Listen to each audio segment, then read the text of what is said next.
welcome. I'm Jim. I'm Rich. And welcome to show number 26, recorded on January 26th. We didn't plan it that way. 2014. Here on Rich's Random Podcast Generator, we cover just about anything we want, from group hangout conversations to tech product reviews to interesting interviews, all tech, all the time, all posted out at theaverageguy.tv. You can contact me or Rich via email. Just send that to jim@theaverageguy.tv or follow the show schedule on our Twitter account at theaverageguy.tv. If you're new to listening to podcasts and you're looking for an easy way to do it each week, you might want to consider using Stitcher, available for both Android and iPhone platforms. A great way to listen to podcasts both at home and on the road. You can even download them now for offline listening if you'd like. Of course, this show and all the past shows are available on Stitcher, Stitcher.com. Search Rich's Random. We say it is education for your ears. We also have all the links to automatically download or stream the audio-video podcasts to iTunes, YouTube, Stitcher, Zune, many of the other podcatcher, and I guess when I say Zune, I should say Xbox Music now. Available on the front page of theaverageguy.tv. Of course, you can always find us on YouTube, iTunes, Google+, or even on Facebook. We have a group going over there by searching The Average Guy Podcast, and actually all the links for those are out at theaverageguy.tv as well. Today I'm joined by the show's namesake, Rich O'Neill. Rich, how are you? Pretty good, Jim. How you doing? I'm doing well, but obviously we're not doing as well as the guys in Australia. Rennie just let us know that it's a public holiday in Australia, so all is good over there on a Monday morning in Australia.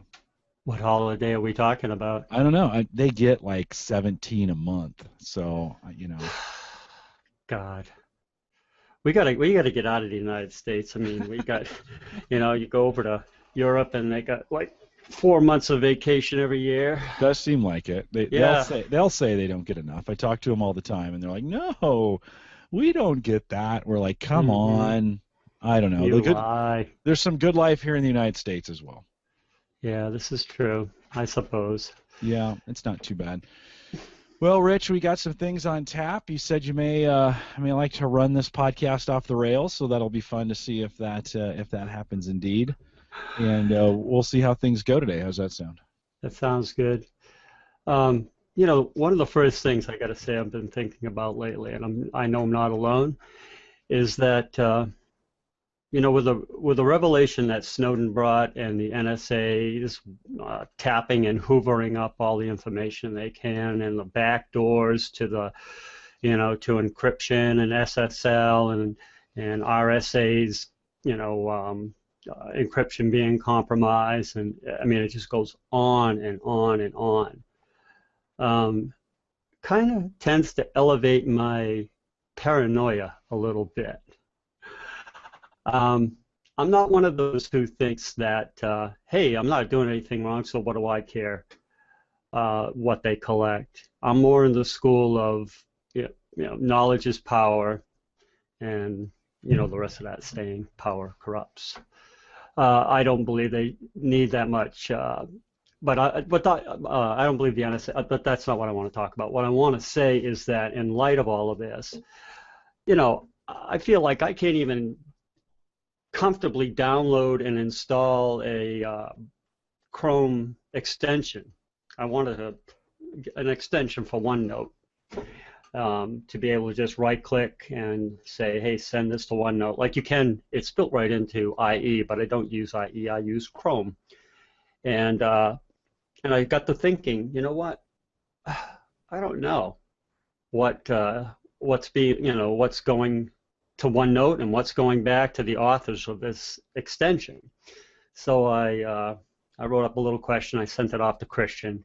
I pretty much knew what the answer was, but I wanted to see what he had to say. And basically, your recourse is, if you are curious about this, is go ahead and set up Wireshark and run it and try to filter it and try to find the any content that may be going to some website that you'd have to figure out who that is too, So it's a pain in the neck, I mean, we've got enough things to think about, we're trying to make Google Hangout work properly. I don't need this too, but it's here, and we're stuck with it. So this podcast is going to be a lot about all about security, and that sort of thing. And I don't know. Did you want to say anything about anything I just said before we? Yeah, well, your statement that you're not a guy who, who can just take the opinion that, well, it's there, and I'm not doing anything wrong, therefore you shouldn't worry about it.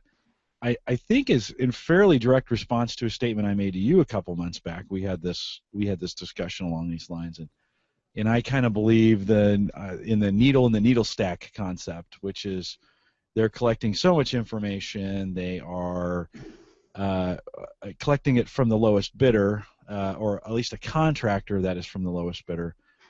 We have a government that couldn't coordinate a pretty important space landing on Mars with $1 billion piece of equipment, between the metric system, getting the metric system and the imperial system mixed up, not being able to get that coordinated and working, who has not been able to get their act together and get a balanced budget, who has not been able to really govern us effectively, who has the lowest overall rating ever in Gallup's history of asking the American public how they feel about their government.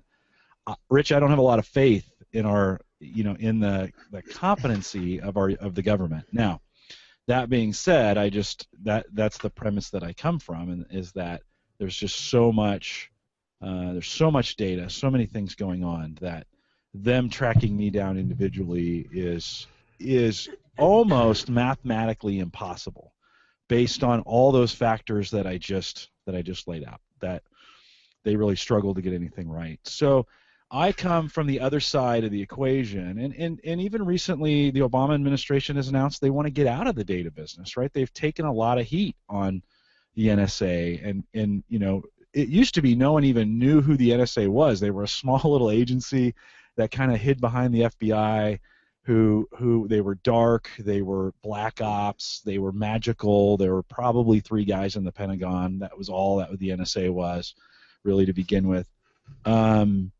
And now, it's a common household word. We equate NSA with spying on Americans, basically. And we probably just got picked up. So we'll see, Rich, because I just said a bunch of inflammatory things there, that if the NSA is listening and they can they don't care about you. That's what I'm saying. And they don't care about me. Yeah. But I'm not worried about them coming to my house, in hoods and taking me off to some black site. I don't care. That's not going to happen. That's not even what I'm thinking about primarily. I'm thinking about the information being used in a way that's inappropriate. There's economic advantage in information. Sure. That's why people go to jail for insider trading. Right. And I don't, like I said, it wasn't my intent to get into a political discussion about it. Yeah.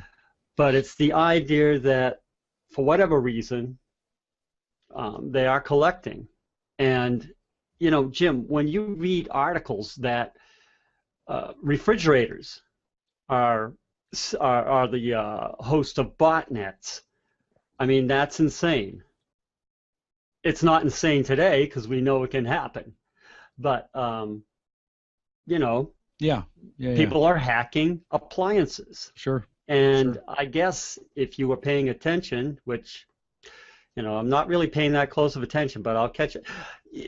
That shouldn't be a big surprise to us, I guess, because, where's the security on a refrigerator? It's just meant to tell you how much milk you got left, or whatever the temperature is. They're not concerned with security, and so here we go again with somebody who said, let's just make it connect and work. Except, oops, here comes the clever bad guy, we'll call him, who's figured out a way to make your refrigerator do his evil bidding. It seems ridiculous to say it, except for the fact that you're talking about a botnet, So, if everybody across the United States had a refrigerator and it was connected, and somebody was able to wrangle up about 10% of those into a huge botnet, that'd be a pretty serious problem for whoever they were attacking. It's crazy. This world has gone mad. And with that, I don't know. The potential for that has always been out there. I mean, think of all the Windows XP machines that are out there right now that are unsecure and probably being used in that same manner. And yeah. I don't think it'll take but maybe one high profile one high I don't profile know, Jim, case to because all break the those XP down. machines are controlled that's Microsoft's OS, so that's just one company. Sure. When you talk about a Mana or a Hot Point or whatever your appliance is, now you're talking about different manufacturers who may or may not be paying, more or less attention to what's going on. Um, and so I see that as more of a mess. But even if you argue that it isn't, then I would say, well, it's something new that we have not been thinking about. So now we got to wrap our minds around, appliances that can Yeah. be hacked. Yeah. And so it's making me wonder about my thermostat, my Nest thermostat, thinking, geez, Yeah, but you put your maybe Nest I need to, thermostat on the inside network, right? It's you're giving it a 192 address, right? yeah, When it's yeah. picking up, which is not reportable to the internet, does not work Well, on I the can public internet. access it through the internet. Well, no, you access it through a tunnel, right? Okay. Now you're telling me more about it than I. Go ahead. Is that what it is? A Well, tunnel? it'd have to be, right? You make a connection to it through when you set it up on your network, you go to Nest and say, I want to connect this IP to it, right? Mm-hmm. So now that information is going out to Nest so it can be recorded. That I'm assuming, and maybe this is to your point, I'm assuming that's a point-to-point secure connection, right? That can't tunnel back in through. They can't come back to it. It's only the Nest reporting out to, not the Nest coming back into. And since that is a non-reported IP address, right? It's the same Oh as your my people, God. right? I feel like I'm going to turn into Steve Gibson here, Mr. Paranoia tinfoil hat guy here in a second. Yes, I'm telling you. Hey, let's talk about some of these things I've Yeah. got up here for today. Did you know that Intel has bought McAfee a while back? I think you probably knew that, right? Sure. And they're ditching the McAfee name over the next year or so. I don't know if you knew that, but they're going to ditch it and they're going to call it Intel Security. So McAfee, the name is going away. Part of the reason is because of McAfee's history. I won't say that it's not a good. Yes, I will. I don't think it's good at all. I think it's bloated. I think it slows down machines, and I think it's more trouble than it's worth in a lot of ways. But because of incidents that cause me to have that opinion, the McAfee name is maybe not quite what they'd like it to be. So they're doing away with that name. I think another reason they're doing away with that name is because of John McAfee himself, who is, and I didn't know this until recently, but he's quite a character. And by character, I mean somebody who may not necessarily be the PR sort of guy you want associated with a brand name. He's currently a person of interest in a year-old murder case in Belize. That's great. I mean, this is, isn't that great? Peter Norton, is, John McAfee. Yeah. And then he's done some pretty comical digs, YouTube videos, which was a dig on the what a pain in the neck it is to uninstall McAfee. He actually poked fun of his own, it's not his anymore, but his own product. Since lost control of the company, right? Yeah, he gave it up. Actually, quite a few years ago. It's been just carrying his name for, I don't know, a decade probably, since he's been involved, and maybe longer. But his videos are pretty funny out on YouTube. I will caution you, they're not safe for work. They're the NSFW variety, but so watch them in the privacy of yourself and some other adults. They're kind of funny if you are open to that kind of humor. but again, it's not your typical PR move. You wouldn't see Steve Ballmer wouldn't have done anything like this. Well, you hope not. You hope not. Who knows? Maybe he has. I think they're. I think it's good for Intel to ditch the name anyway. I mean, I think among the tech community, it looks like you said, McAfee or McAfee, right? No one knows how to say it. Well, he says it's McAfee. Yeah, but I've heard it both ways, and everyone struggles to know it. I think it's just fine to, we see that as bloated software, and I think Intel is smart to just ditch it. Yeah, I think so. I think you're right. My brother-in-law Andrew hit me up with an email about a week or so ago, and he told me about this new encrypted phone that's coming to market. It's called Blackphone, and I'll have to stick the. Here, I'll do that for you. Yeah, okay. One of the people behind Blackphone is Phil Zimmermann of PGP, and that's the encryption technology, that software that back in the day when Phil first created it, if I remember the story correctly, he came under investigation after it had been out for maybe a few months or a year or so, and he was being investigated for creating something that people could export across international lines. And we're talking about exporting something that they classified. It was classified as munitions. So if you give it to, I suppose if you just put it up on the internet and you make that site available worldwide, then technically you're exporting it to anybody in the world, including, the bad guys, whoever they are today. But that eventually that suit was dropped. But it was a 3-year-long period of time that they had him tied up with this lawsuit, and it turned out it was dropped. They actually raised the level of encryption standard that they consider to be munitions, which is interesting.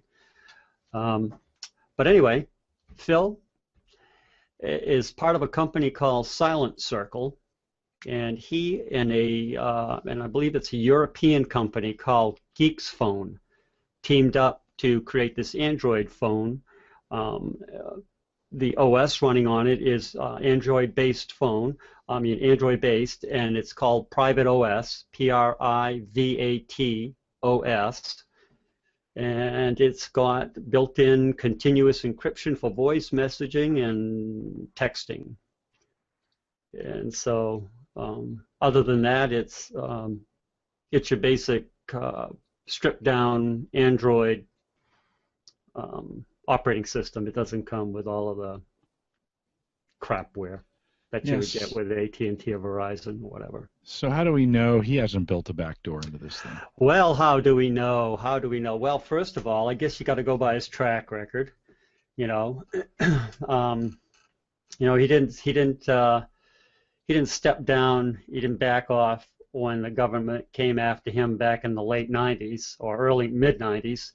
And from what I understand, he's I don't believe he's based in the U.S., so he doesn't fall under United States laws. That said, I suppose if the United States, if the government was interested enough, maybe specifically the NSA or CIA or whoever, I suppose they could say, look, we're going to ban the import of this to American citizens. I doubt it. I think I doubt it, but time will tell. It's going to be available here. I'm sorry, I can't remember specifically, but it's within, I believe, if I'm remembering correctly, within the next 2 months it'll be available. Yeah, the article says that it's expected to be officially unveiled on February 24th at Mobile World Congress. Pre-orders will kick off that same day. Yeah. So I know I'm not going to bother to ask you if you'd buy one of these, because you don't care. Yeah, I might not, probably. You might not. I think if it was something that, if it was something that was obvious after it came out and it was secure and it helped, it looked like it was something that was going to go mainstream and we were just going to do that in general, great. If it's going to get included in some other things, I have no problems with that. I mean, it's not that I'm anti-security. I just don't worry about the current state of things as far as worrying about those kinds of things. So yeah, I'd like to see it. Now this just gives the bad guys an advantage. So one of the things, with liberty, this is the struggle, right? This is that we have is for every tool we use to create privacy for ourselves, we create more privacy for the bad guys to do bad things. And so it's tough. I don't want to err on the side of over security, because this is how we got to where we're at, right? I mean, 9/11 is the reason we are at where we're at in the United States, and we chose to be over secure on our stuff, and that led to the current profile, the current security profile we're under. So I don't know, Rich. It's a good question. Yeah. I wouldn't spend extra for it, but if it came included, I'd turn it on. Yeah. Sure. So how it works is like this. If you call me, excuse me, if you call me on your Blackphone and I've got my GS4, you're only encrypted to the server that connects us. But if I've got a Blackphone, then the entire communication line is encrypted. So it really only works. So it's not going to impose a complete encrypted connection between an unsecured phone and itself. That's not going to happen. So you'd need to have somebody else. Yeah. Well, but if the premise is that those codes have already been cracked, right? That the NSA has the back door and has cracked all these security codes, does this change things? Well, does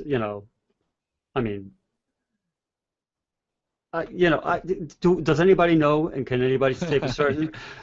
I know. But what I'm going to say is, logically speaking, as a consumer who's just can't bother to keep, pulling open that Russian nested doll thing and keep getting small, you got to, at some point, you got to say, look, he must have something here that's secure, that's not been compromised.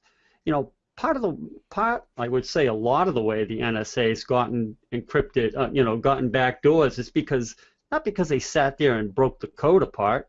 It's because they went up to somebody and said, "You'd want to help us, don't you?" Yeah, we want to help you. Can we stay out of, can we just keep out of your target, your crosshairs? Sure, we'll help you. Right. Don't tell anybody we helped you, So, I don't know, this is actually just a fairly political podcast. Yeah, well, I just in the sense of, I think it's fine. Yeah. If I disappear tomorrow, you guys know why. If you disappear tomorrow, it's because you need a vacation, and that's all there is to that. I could take one of those. I know you could.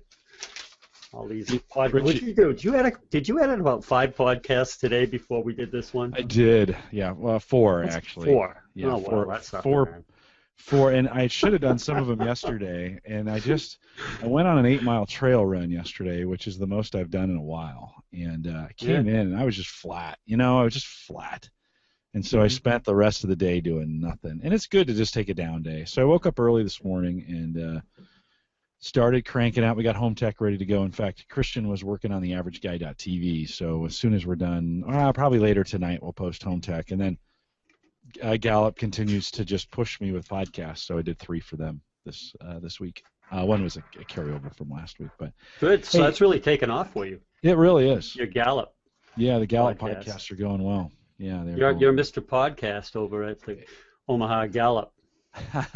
Well, if you go to coaching.gallup.com, that's where all those are at. It's very cool. It's coming along. Hey, you'd mentioned the GS4, and you'd mentioned an update in the notes here, an over-the-air update included some Knox Security. Talk a little bit about that. Okay, geez, the Knox Security. I learned about this inside out. The first thing I found out about it was, here comes something that I can't uninstall, And I can't circumvent with a hack. I think there's probably a way, a vulnerability that they've exploited so that you can actually root your phone. Now look, this phone is actually running great. It's a lot better than GS2 as far as battery life is concerned. Oh, for sure. Yeah. It really is. It's like at least twice as good. It's a million times better. Yeah, maybe a million times better. So seriously, it's much better. Do I want to mess with it? Probably not, but that's today. Maybe in another half a year or so, I might be, yeah, okay, let me back up what I got here and let me throw something else on here and play with this a little bit and see. This Knox Security has this secure boot feature to it. It has a couple of features to it, and I'm not going to remember them all, but you could go to the website. It's, I think it's Samsung Knox. Let me see, what is it? I'll throw that in chat as well. Yeah. It actually is SamsungKnox.com. Yeah. Yeah, it actually is, and you could read all about it. Now, what this was developed for, is so that I can bring my, phone to work, to the enterprise, and have, and what Knox does is it puts a virtualization layer between the enterprise applications and your own personal applications and data. So you can come in there, theoretically come in there with a compromised phone, an infected phone, I would say, and not cause problems on the network because because the phone comes with Knox Securities and the enterprise apps would be protected from, whatever malware might be on your phone. That's a good idea. Yeah, it's a nice idea. Except what? It currently has a small little problem. It has a big, small little problem, and I don't know that it's been fixed, but as of December, mid-December or so, it had a security flaw that gave hackers what they said was easy access to communications data, email, messaging, and other personal info. Wow. Thank you, Samsung. Yeah, that's not great security. No, that's not good security. I'm sure they'll get it fixed. I'm sure they will. But I guess what really caught me originally was the fact that it just prevented me from rooting my phone and installing another another operating system on there, another firmware on there. So or ROM on there. Like I said, we'll see. Maybe to tell you the truth, I think there actually is a vulnerability exploit that they have discovered, and but from what I read, is that we're not really sure we trust the person who's done it yet. And this was a few weeks ago, maybe almost a month ago. I read about this, so maybe some other people have come up with a way to, get around the secure boot feature of Knox Security. We'll see. They in the end they usually do. This cat and mouse thing keeps on going and going. It keeps people in business. Yeah. Rich, one of the things, let's skip over a story because they've all been security related. Here, this is something that I really like, and the next story you've got here about CPUworld.com. So the other day I was chatting with you about CPUs, and you were just like, oh, let me go to this site, and you very, very quickly kind of told me how good the CPU is versus this CPU. So talk a little bit about, you've been using CPUbenchmark.net, but you found this new CPUworld.com. I'll put that in the show notes or in the chat as well. Yeah, I see it as sort of an alternative to Passmark's CPUbenchmark.net. I've always, for years, I've used that, and I like it, and I still refer to it.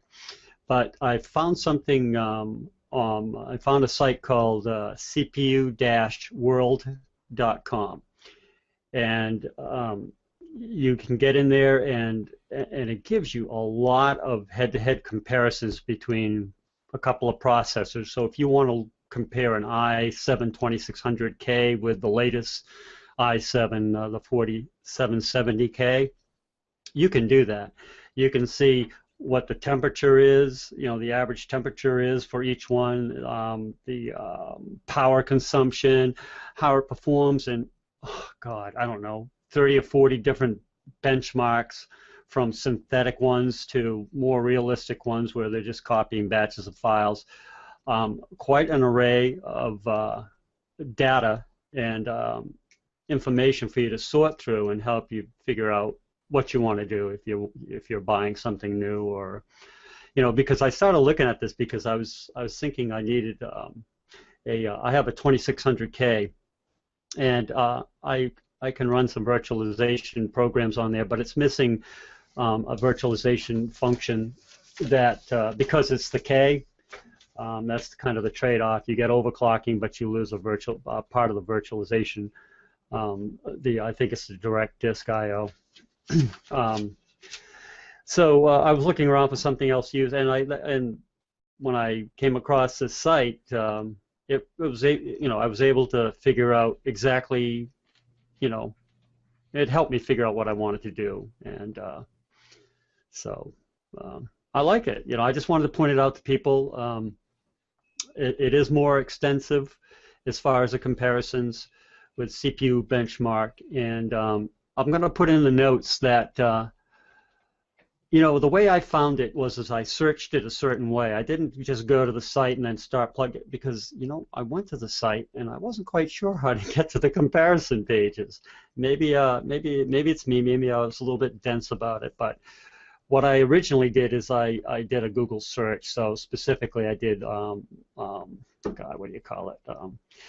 I used the keyword site : no space, and then cpu-world.com, and then I typed in what I was looking for, so like the i7 2600 versus the i7 4770, and lo and behold, I came to the page I wanted. It was the first hit, actually. So nice, a lot of comparisons, a lot of metrics, a lot of benchmarks. Good stuff. I recommend it. Check it out, guys. Very cool. Yep. Yeah, I need to spend some more time. I'm in upgrade mode right now. I've been running 2 Core i3 540s for the last 2.5 years or so, and they've been good little boxes. They do pretty well with energy efficiency. They've served me well. One of those, the problem though, is on the studio PC here. I'm getting some clicking when I crank the video all the way up to HD here in the Google Hangout, and I do a lot of Google Hangouts because it's all that we do with podcasting. And I'm getting this weird clicking, although it seems to have stopped in my ears right now. I heard it earlier in the podcast, so I'm not hearing it anymore, which is kind of weird. So, it's one of these times where I'm like, well, it's probably time to make an update here in the studio and at least get one of the PCs. I'm not using the broadcast server like I used to. With Google Hangouts, we've been able to kind of make a jump. I no longer have to really use an audio bridge anymore. I created a broadcast server with the idea of having this audio bridge that everybody would be coming into the broadcast server. I could record from one place. I'm pretty confident now with Google Hangouts, and I just start those from my main account like you're doing right now. Hit play, and then when I'm done, I just go to Google and YouTube. I just download the video and strip the audio right out of it for me. So it's gotten good enough that I don't even really need this. Honestly, I don't even need this broadcast server. It is running a third monitor up here, and it's kind of nice to have 2 PCs to have access to with Mouse Without Borders, to be able to get. It's just nice to split that processing up across CPUs as opposed to having it all in one. So I like to keep it, but I think I am going to make a jump here to a Core i5 Haswell, and I think that will probably be enough for what I'm doing. I'm not anticipating. I don't know. Man, I'll tell you something. I'd love to see you go. Yeah, go ahead. No, I know we've had that discussion of i5 versus i7, and you said I'd love to see you go for as big as you can afford. I mean, if you're talking $100 more. Mm-hmm. Now, okay, it depends on how you want to look at that. But for $100 more, I would go with the top. I would go with a 4770. Yeah, but for me, Rich, it's a little more than just $100. it's heat, it's energy, it's Boy, it's I really, you know, okay. Yeah, yeah, I don't want to tell you you're wrong, but yeah, yeah. I don't feel like that at all. I don't, I think, first of all, the each iteration of these i7s is a little bit more energy efficient, and this one's even more so. Um, you know, are you running an SSD? Let me ask you that. Yes. Yep. Okay, Yep. well, that makes a big difference right there. I mean, that'll let you get a lot more life out of an old i3 540. But I don't know. I don't know. I hate this. I would love to see you grab one. Well, and then Howard's And kind then of tell me, and then after using it for a couple of months, tell me you think you'd want to go to a lesser CPU. well, no, I mean it goes without saying that it would be nice to get a Ferrari and then go back to my Ford, go back to my Honda Oh Civic, right? God, it's not a Ferrari. It's just $100 more. Yeah, but You're gonna buy the same motherboard. You're gonna in buy a this, motherboard. yeah, in the scope of things. Well, it's just one of those things that All that right. I'm kind of thinking through. The other thought with it, and I don't necessarily disagree with you, Rich, although it's one of those kinds of things I like to try. Being the average guy, I don't like to always go at the highest end. I kind of because not everybody can do that, right? So I try to sneak out every little bit of value that I can get Okay. out of it. So I've got some value. The Mike Howard has been a big believer in AMD for what we do from a video, and he's actually done a lot of testing with I think with Wirecast and XSplit and some of those, and has gotten better benchmarks out of his AMD multi-core than the Intel i7 chips, and so he's kind of a big believer that for those, I mean, if you're talking value and you're talking heat, those Mhm. AMDs they're cheaper and they run a little cooler. So that's another. Do they? I think they do. Okay. I don't think they're as hot. I don't know if I believe that, but Yeah. if Mike I says don't know. so, Mike could then Mike I could probably believe. answer that, Yeah, Mike. I believe it. That if Mike says so.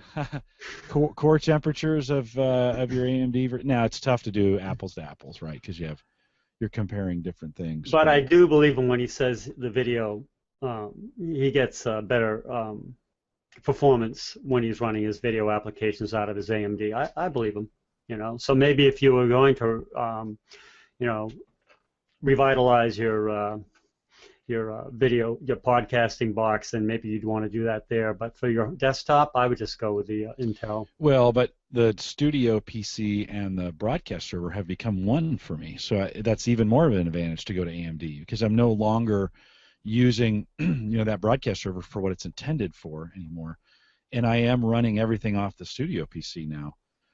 All The right. Well, video let me ask performance you, is important. what are you looking at then? You said a Haswell i5, but No, I haven't even started digging in on the AMD side yet. well, then Yeah, go to cpu-world.com there you go. There you go. We'll and start check it comparing out. price and There you value, go. and yeah, he doesn't. Mike says he doesn't care about energy or heat. He's not worried about it. So Yeah. it's Yeah. just one of those things I like to consider. I've got this dual Xeon server sitting right below my feet here, and I can feel the heat coming off that. I mean, Yeah. it It's very warms up nice. this basement area at least 5 or 6 degrees hotter than the rest of the house when it's running. Now in the winter that's great. In the summer I got to cool all that down. And so I'm a little energy conscious. I like to think that I'm doing everything I can to just use the minimum amount of power requirement I need to for this kind of stuff. So Nope, that's fine. I mean, I get it. I yeah, don't like noisy computers. So when I build one, I buy the best fans that I can buy, and I put them on a controller so that I don't even have to listen to them spinning up at top speed. So right. Yeah, I and can the hear this heat. one right down here. I can hear this one running, and it's got 6 drives in it and a RAID card, and it's got 2 CPUs, and I'm running a couple VMs off of it, and it's backing up the house right now and some other things. But still, you're kind of like, could I do it with less? You could. Could I'm I? sure you could. I probably One of could. those new AMDs for a Yeah, Core i7-4770. I think Mike's point is a good one. That AMD really uses true cores, right? It uses not hyper threading, so it doesn't give you 4 cores with 2 threads each for hyper-threading. The AMD is a true 8-core or 6-core. You know, I don't think it matters. You could say it's anything, but when you run the actual tests, in most of the tests, except for the videos, probably, Intel's going to take it. Now you can get into comparing dollar value for over performance. You might end up with the AMD chip in that case, but if you're talking about buying the top AMD chip and the top Intel chip at the consumer level, you're leaving a lot on the table if you go with an AMD. That's my opinion. Sure. And again, if you are doing video like Mike is, then your choice is obvious. Go with the AMD. But for everything else, I would say Intel. So yeah, the other consideration, I don't, with the Core i7, of course, you're going to have to go with some active cooling, and I'm not a big fan of water cooling.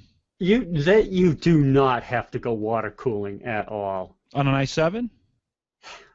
Heck no. Who you been talking to? Everybody I know that has a Core i7 is cooling. And everybody you know who has a Core i7 is an overclocking so-and-so. No, not necessarily. All 3 of my boys have done that. Well, you know me. Yeah. And I'm not overclock. I'm not. I'm running a fan. What is it? The Hyper 212. And in the motherboard, I set it up so that it runs at. There's like 9 levels. 9 is full blast. I run it at level 1, and it's cool. But I've also got a case that has 4 103 140s and 1 120, and they're all just pulling air through there. They're all running at the lowest speed they can run too. So again, the total sound level is pretty low. I mean, I hear it, but then again, it's right there. I'm touching it right now. Right. It's sitting right at ear level, so I can hear it. But it's well in the range of acceptable. You do not need to run. You do not need to run water cooling on an i7. That's just a matter of style and if you're overclocking. Mm-hmm. But if you're not overclocking, Jim, you could run probably the stock fan. I don't like the stock fan because I've always known them to be noisier, but you'll be fine. All right. Changed my mind. Can't wait to hear the rebuttal on that. Yeah, I've always everyone said best practice on those chips is to have them water cooled, and so I know a lot of those guys buy those water cooling, and I don't want to mess with that. To be honest with you, I do not want to mess with that. No, not interested in it. Yeah, you don't have to. Now, you're talking about. Yeah, you don't have to. Yeah, don't want to. No.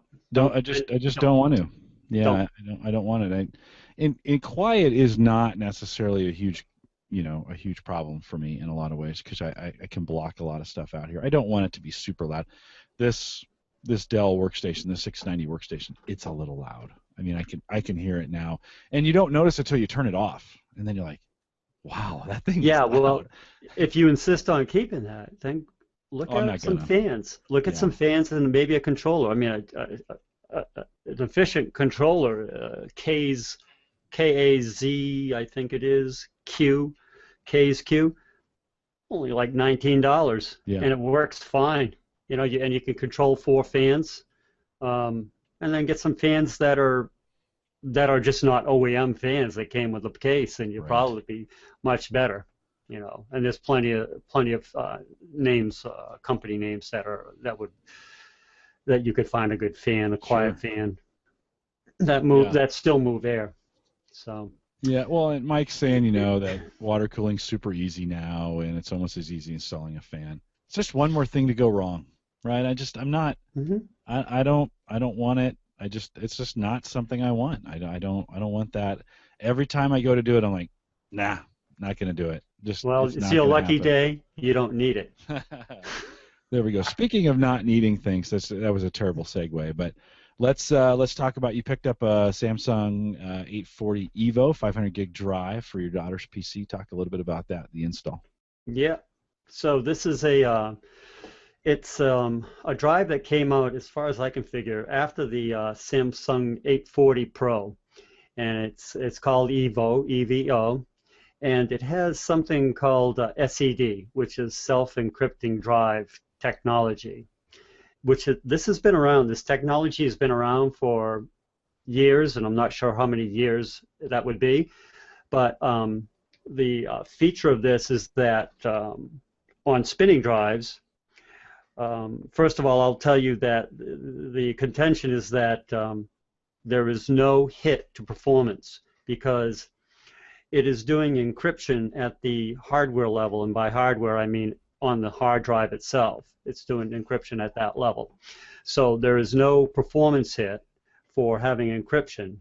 In fact, the drive is always being encrypted and decrypted when you use it. The thing about the SED technology, which makes it attractive, is if you are going to repurpose a drive with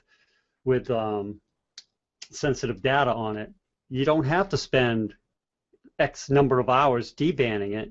You just burn the key. And once you burn the encryption key, you lose the encryption key. That's it. You've got a drive full of nothing, garbled data. Yeah. Gobbledygook. So how this works is that the way it works is that the drive is always encrypted with what they call an MEK, which is a media encryption key, and that's always active and it's always running. When you boot up, and if you haven't made use of the KEK, which is the key encryption key, then you're just going to boot up like a normal hard drive. The drive will decrypt on the fly, and that's that. If somebody gets a hold of it and steals your hard drive from you and throws it in their computer, they'll boot up and they'll see all your stuff. So there's no encryption actually happening, even though it's actually happening, but it doesn't, I don't know, a kind of funny way to saying it doesn't matter. And it's not functioning in the way that you would think. Moving on. So what you do is you Page 2. Well, I talked myself right into the circle, right into the ground on that one, didn't I? So what you do is you make use of this function whereby you encrypt the MEK with a KEK. And so the MEK, which was encrypted before and just unencrypted before and just was applied to the drive to unencrypt it, now is encrypted by this KEK. Every time you boot, you supply the KEK, and then your hard drive is unencrypted. It gets decrypted. If I were to steal your hard drive and bring it to my house and didn't have the KEK, I'd have nothing. If you were to steal it back and fire it up, and upon boot, it would say, okay, insert the key. There you go, you're back in business.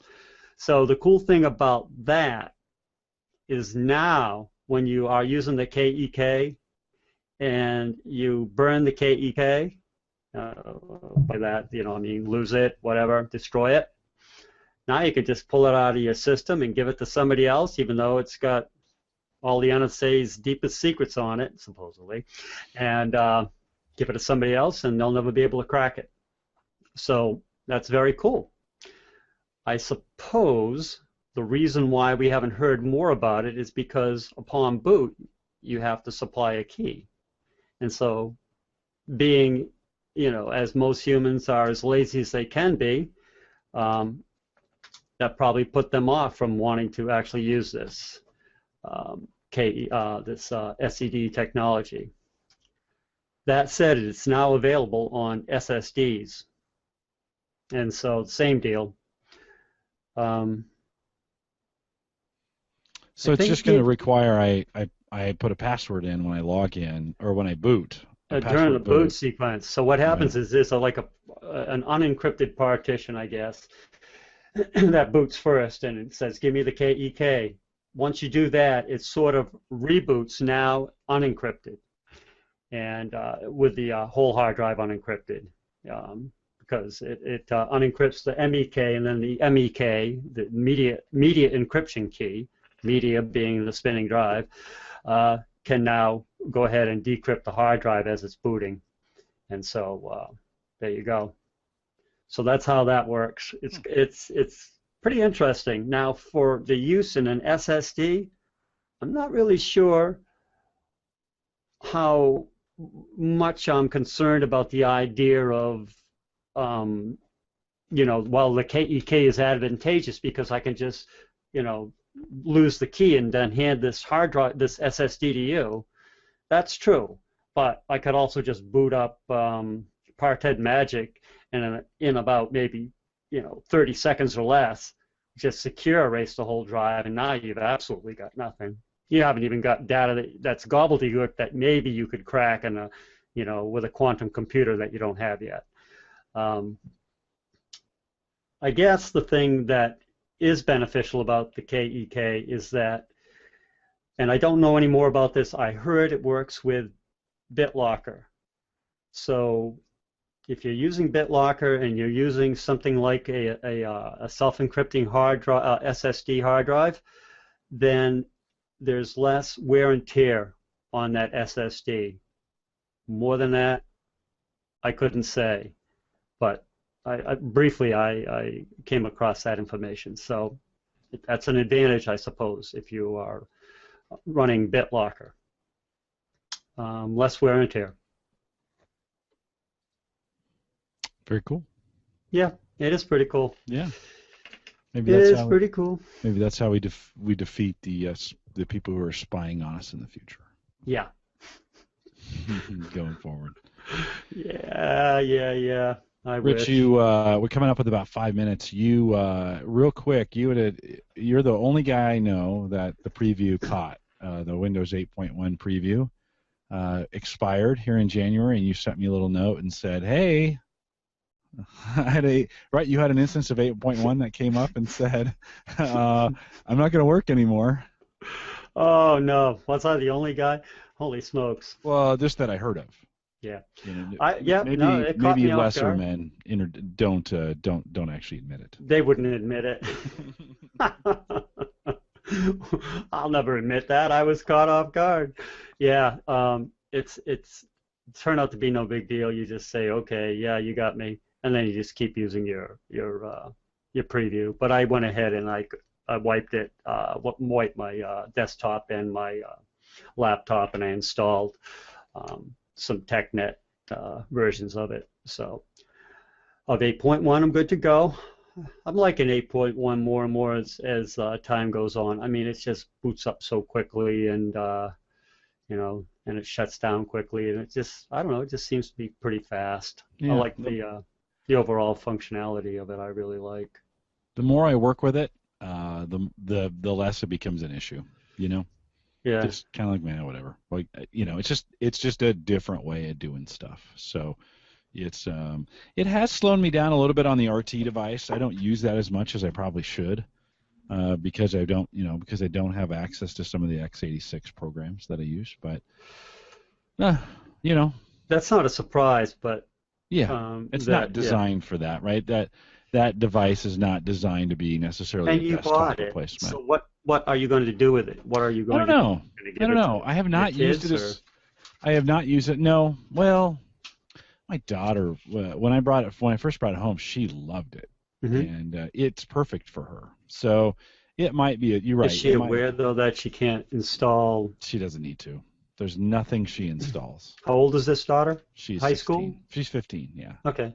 Yeah. There's nothing she installs. So okay. It's got Office on it and the things she needs for that kind of stuff, and that may not be a bad idea, because it's sat in my bag now for about 4 weeks. I haven't pulled it out. Yeah. I'm just not using it. And now, that being said, I mean, my work laptop's pretty good, so I use, when I'm at work, I use the heck out of that thing. And yeah, so it's, like I said, RT just has not been, it's not bad, just is not my go-to device. A lot of times if I need quick information, I'm just going to take it off my phone, pull that out, and that's got connectivity anywhere, and a pretty good screen. So it's been interesting to say the least. So, well, hey, let me. You and I committed to an hour, and we're coming up on that hour. Let me. Are you okay with me bringing this in for a landing, or anything else? You should say thanks to Mike Fauché for. I should say thanks to Mike Fauché. So after going to CPU World .com, I actually found a good deal on the home server network forums, and Mike Fauché was getting rid of an i7 2600 case 2600 system, which supports all the virtualization functions that I was looking for. He got rid of that, a motherboard, and a heat sink. He threw in a heat sink fan, and I even hate to say how much he charged because it was such a great price. It was $115 plus shipping, which was less than $20. So for $135, I got a processor which was $300, and then a motherboard which is well over $100, and then a heatsink fan which was another maybe $30 or $35 or whatever it was. So not bad. It's sitting right over there. It's recording today's show, so I'm really digging it. Yeah, I wish I had good buy, and thank you, Mike Fauché. You know, it's always good to be near Mike Fauché whenever he says, "I got something for sale." I need to. Hopefully, he'll have another sale, because maybe that's the way I'll pick up my next one. Yeah. This would have suited you. Yeah, no, it'd have been great. Yeah. I even saw it, and I thought, and then I didn't pull the trigger. I should have. Yeah. I should have indeed. Very cool. Well, this will conclude our 26th episode of Rich's Random Podcast Generator, and each one of them is different. If you're watching this for the first time and you're like, what is this? We got a bunch of back episodes as well. If you go to theaverageguy.tv and click on, there'll be a subscribe or whatever. You can click on that. It'll take you back to all the episodes, the back episodes. Rich and I do them about every other month or so. It's just a time for us to get together anytime Rich wants to do a brain dump of anything that he's been thinking about or learning or working on or those kinds of things. It's a good opportunity for us to get together on a Sunday afternoon. That's kind of when we've defaulted a lot on these. It's Sunday afternoons. Yeah. 2 p.m. Central, 3 Eastern, and the snow's not too bad up there for you, is it? Did you guys get dumped on? It's been cold winter. It's been right around 0. It's been a very cold winter this year. Yeah. Unusual. Yeah, we got that polar vortex, they like to call it, that all of a sudden became a really popular name. They used to call that the Arctic Express was what it was called before this vortex name came out. We get the winds race down the Rockies and they come through the Midwest, and we super chill. Actually, that's going to happen right now. So right now outside, it's really actually pretty pleasant. I think we're in the 40s, maybe the high 30s. Yeah. It will be by midnight. It'll be -6. So we have got this. We're gonna cool off very, very rapidly over. And this is typically we get one of those a winter, and this is the third time it's done that, where there's been a 30 or 40 or 50 point swing in less than 12 hours, and that's pretty shocking when you get that cold that fast. The other day I was out and it was warm, and I was actually in a t-shirt. We were in the 50s. And I'm like, this is great. It felt warm. Next day, -7. We're the same way up here in Maine. Yeah. In fact, maybe even more so. It's just crazy the temperature swings up here. So we're looking at 16 right now. And to answer your question, yeah, we've actually gotten quite a bit of snow so far this year. Yeah. But none, and a small little bit of snow in the last week. But maybe about 7 days ago, we got a pretty good storm. So yeah, I know my friends out in Ohio, they're getting smacked this year. They got a foot or two on the ground in most cases, and it's been a crazy winter. Just maybe they always are. Hey, a couple reminders before we go. I did an interview with Robert Scoble this week. If you're interested in viewing that, it'll be out on the Gallup Network channel at about Wednesday, I think, Wednesday afternoon or so. Coaching.gallup.com. If you want to pop out there, probably by the time you listen to this, if you're listening to the recorded version, it's already available. And just look for that interview with Robert Scoble. A great interview. We talked a little bit about Rackspace. We talked about him and his strengths and some of those things. as a tech guy. So if you're familiar with Robert and the work that he does, it was a great opportunity to interview him. And my podcasting worlds collided at that point. Mike and I sat down and we made a video on the Fitbit Force last weekend, actually last Thursday, that I put out last weekend. If you haven't seen that yet, just go out to theaverageguy.tv and in the search box type in Fitbit. Although I had some trouble with my Fitbit Force this weekend. It's doing some weird things, so I don't know. It's been a little sketchy out of the chute, so we'll see how that goes. And then don't forget, we just produced another video this weekend. Actually, the last two have been kind of interesting. One, Drew Davies, a designer from Omaha here, Carrie Adams, who came from Power Rocks to join us to talk about batteries. Lots of interesting interviews. We just kind of talk about their business and what they do. We're mixing those in a little bit on Home Tech just to get a variety. It's not always computers that we're talking about, so love to have you go out and view those as well. Rich, thanks for hanging out with me this afternoon. Absolutely. Close up. Just to clarify, we are trying to make more of a commitment to do it once a month, so not every other month. Yeah, well, we'll do them when we can. Life gets busy, so. I see. You and I, both busy guys, and when Rich does school, he goes all the way in. And that's good. It's good that you do that. You get real focused with that, and that's always a good thing to do. We'll be back with 27, and let's just say 3 or 4 weeks from now. And thanks for listening, guys.